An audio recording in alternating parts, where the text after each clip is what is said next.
Assalamualaikum warahmatullahi wabarakatuh. Salam bahagia Bapak dan Ibu guru hebat. Setelah mengikuti pelatihan mandiri pada platform Merdeka Mengajar, saya akan melakukan aksi nyata menyebarkan pemahaman Merdeka Belajar pada topik 1 yang terdapat 5 modul. Modul pertama, mengenali dan memahami diri sebagai pendidik. Modul yang kedua, mendidik dan mengajar. Modul yang ketiga, mendampingi murid dengan utuh dan menyeluruh. Modul yang keempat, mendidik dan melatih kecerdasan budi pekerti. Modul yang kelima, pendidikan yang mengantarkan keselamatan dan kebahagiaan. Kita bahas mulai modul 1, mengenali dan memahami diri sebagai pendidik. Sebagai pendidik, sudah seharusnya mampu mengenali dan memahami karakteristik serta kebutuhan siswa. Akan tetapi, hal yang paling mendasar juga harus dimulai dari diri sendiri, yaitu mengenali kekuatan dan kelemahan diri. Baiklah, kita lanjutkan pada modul yang kedua, mendidik dan mengajar. Pengajaran merupakan cara menyampaikan ilmu atau manfaat bagi hidup peserta didik secara lahir dan batin. Menurut Ki Hajar Dewantara, pendidikan sebagai tuntunan dalam hidup tumbuhnya murid. Jadi, mendidik adalah menuntun segala kodrat yang ada pada peserta didik sehingga dapat mencapai keselamatan dan kebahagiaan yang setinggi-tingginya, baik sebagai manusia maupun sebagai anggota masyarakat. Kita lanjut pada modul yang ketiga, yaitu mendampingi murid dengan utuh dan menyeluruh.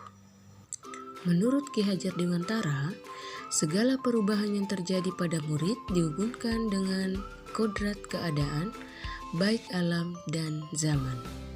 Pendidikan senantiasa bergerak dinamis, menyesuaikan keadaan terus bergerak cepat. Kodrat keadaan terdiri dari dua hal. Kodrat alam berkaitan dengan sifat dan bentuk lingkungan di mana mereka. Artinya, setiap murid dilahirkan dengan kodrat yang berbeda-beda sehingga akan membentuk sifat yang berbeda-beda. Yang kedua, kodrat zaman. Kodrat zaman adalah bagian dasar pendidikan murid yang berhubungan dengan isi dan irama. Artinya, isi dan irama pendidikan bergerak dinamis sesuai dengan perkembangan zaman. Selanjutnya, asas trikon yang terdiri atas 3. Yang pertama, continue, artinya pengembangan yang secara berkesinambungan dilakukan terus-menerus dengan perencanaan yang baik. Yang kedua, konvergen, artinya pengembangan yang dilakukan dapat mengambil dari berbagai sumber yang ada di lingkungan sekitar.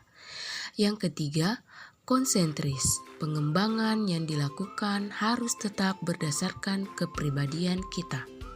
Selanjutnya, kita pada modul yang keempat, mendidik dan melatih kecerdasan budi pekerti. Budi pekerti merupakan perpaduan antara cipta dan rasa sehingga menghasilkan karsa. Budi pekerti tidak hanya dapat dibentuk di sekolah, namun juga dapat dibentuk di lingkungan keluarga dan masyarakat. Sebagai pendidik, kita ikut serta dalam membantu murid untuk menemukan kecerdasan budi pekerti dengan tuntunan dan teladan yang sesuai dengan kebutuhan murid. Selanjutnya kita pada modul yang terakhir, modul yang kelima, pendidikan yang mengantarkan keselamatan dan kebahagiaan. Pendidikan dapat mengantarkan murid agar siap hidup dan memberikan kepercayaan kepada murid bahwa di masa depan mereka akan mampu mengisi zamannya demi mencapai keselamatan dan kebahagiaan. Itulah tadi penjelasan kelima modul pada topik 1, Merdeka Belajar. Sekian dan terima kasih. Sampai jumpa topik berikutnya. Wassalamualaikum warahmatullahi wabarakatuh.